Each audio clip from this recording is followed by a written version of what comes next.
Alright dudes, so this video is going to be over my Infinity Legend. I've had a lot of people posting up across different various social media platforms asking what the hell is this. We're just going to kind of dive into it real quick and give you the basic rundown. The Infinity Legend, basically the easiest way to put it is it's a dumbed down ego. It's incredibly simple in its design and its operation. It's very straightforward. So very similar to an ego of the time. It uses a bolt on the upper tube, a rammer in the lower tube. Whole mechanic comes forward, hits a valve, opens it up, sends air out, and a ball with it. Very basic design that's been used for like ever. The differing thing with the Legend to the ego is instead of using an LPR to cycle the rammer forward and backwards, this only uses air pressure to drive the rammer forward and uses a spring to return it into its open battery position.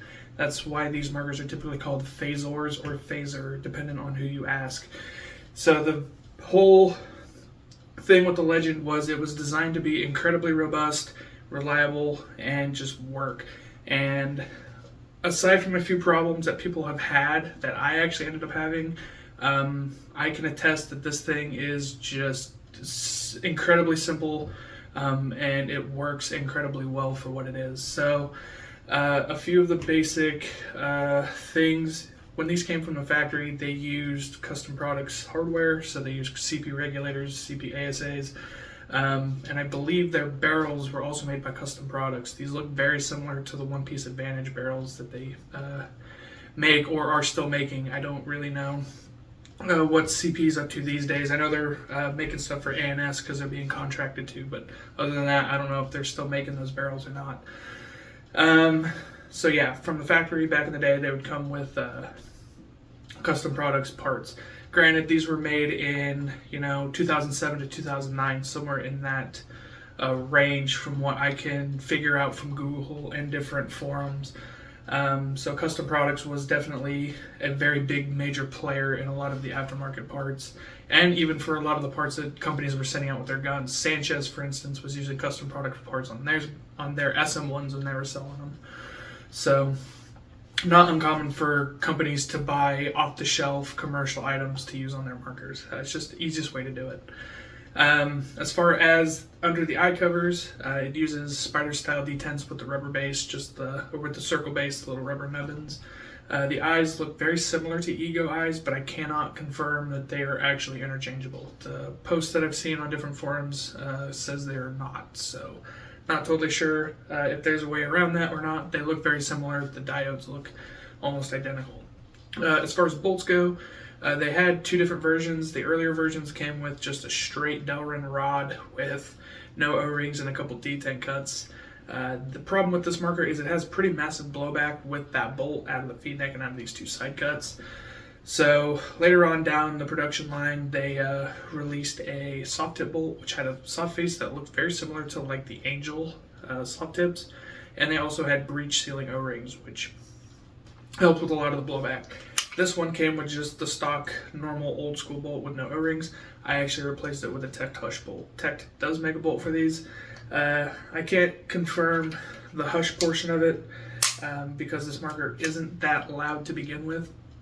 I will say though, the O-rings are kind of the big reason why I bought it, so that way we could seal off the breech and get rid of a lot of that blowback. Feed neck wise, from what I understand, they can use Ego style feed necks or Planet Eclipse style that mount onto a stub on the body. Obviously, dependent on the manufacturer of said feed neck, it might be a little bit different. I don't really know, but the forum posts that I read from back then said that you can interchange them. You might just have to add something around the stub or something like that, but for the most part, I believe they should work. Trigger-wise, I believe these use a magnetic style trigger. There is a magnet in my trigger housing up here, but unfortunately this did not come with the magnetic set screw that would go in it to make it actually work. This is just riding on the micro switch, which a lot of people at the time, especially with their bob long guns, were actually pulling their trigger springs and just riding the micro switch. A little bit dangerous if you don't have your post travel set right. You can accidentally drive your activation screw into your micro switch. So it's a gamble.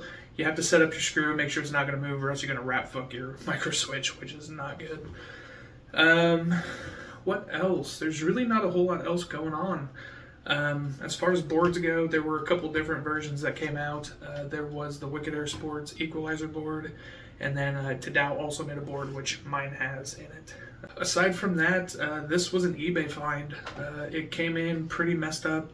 It's pretty rough on the outside. It's really hard to see, but there's dents, dings, and scratches, especially on the front block and in the breech itself. This marker had a very productive life before it either just got put in storage and degraded over time, or it got damaged and then put in storage and then it degraded further. This came in with a solenoid that had broken wires, and it also didn't work, period. The battery connector was actually broken, so I have JST crimps and the crimping tool, so I just redid the wiring on the battery wire. I made a ghetto solenoid connector to make sure that we could actually power the solenoid, make sure it worked. Solenoid didn't work initially, so I ended up having to make the pretty rough call of disassembling the thing, which I really wouldn't recommend yanking your solenoid apart unless it's like your absolute last ditch effort to make a gun work, which it is with this. Ended up blowing the whole thing apart, cleaning it, relubing it, putting it back together, and putting power to it, and it worked. So that was a huge saving grace for this. If the solenoid didn't work, I didn't really know what I was going to do. I was just going to end up being a giant paperweight, unfortunately. So ended up getting that fixed, and the battery wires ended up breaking again. The battery wire harness, or basically the whole wiring harness itself in these, are kind of known to be fragile. So if you do end up buying one of these, really don't plan to rip the thing apart that often. Basically, the less you can take the grips off of one of these, I think is going to be good for you. You can still buy wiring harnesses from Infinity's website. I couldn't get an order to go through, but maybe I just didn't do something right. But ended up fixing it. Everything works. The only issue that I've had after all that was the bolt retainer screw, or the bolt pin retainer screw came out of my tech bolt at the big game, which is on the video. And luckily I was able to find the retainer in the spring. I just went to Lowe's, used a little thread gauge thing, and found the right screw. Put it in with just the tiniest little dot of a water glass, that way it can't back out. And yeah, we're back up and running again. Everything's all good. I can't say that's going to happen to everybody. I think I just had bad luck with mine, but yeah, ended up fixing it and we're all good to go. But aside from that, the thing shoots great. It's a little bit on the heavy side. This was designed more for MPPL, semi-auto. HK Army used their own private label version of these, which look freaking awesome. It'd be really cool to find one, but I'm actually just very happy to have this one. This is a beautiful color. The ammo's a little rough in spots, but I think it looks really good. I was tempted to have this re-anode next year, but I don't think I'm going to. I think I'm going to keep it as original as I can. I really would like to get that feed neck lever redone though, because it looks like shit. But yeah, the thing just, it shoots amazing. It's been a ton of fun. I'll attach some shooting video to it afterwards. And yeah, this thing's just been a ton of fun. So I do see these come up, you know, every now and again. They're pretty hard to find. Anybody who has one of these has a reason to have one. They have their own little cult following, if you will, a lot like the Cyborgs, like the old ones. People still really like using these. I friggin' enjoy using it. It's been just a joy to use. So yeah, hopefully this kind of brings some awareness to the Infinity legend. It's just one of those things that it was a product of its time, and once the spoolies started spreading like a weird plague, the people who made these probably couldn't get enough sales going to keep them going for that long. I don't really know the situation, but they didn't really run for that long. And it's kind of sad because these things freaking rock. So if you do get a chance to actually shoot one of these, do it. That's the whole video. Appreciate everybody for watching. Have a good day. You know, it's got a speed feed on it, right? It does, but I always open them. Lame. Start.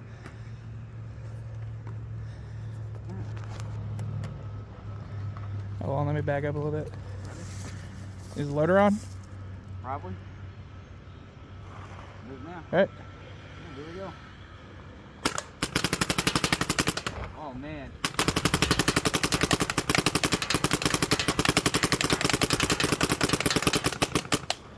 That feels good to shoot. Dude, it's rad, isn't it?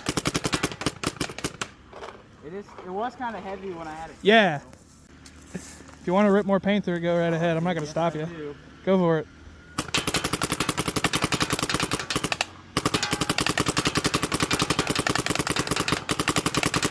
Oh yeah, dude, this thing feels Dude, it's great. handling paint so freaking good. I'm impressed. Ready? We're good. I'm gonna watch it break the paint on me.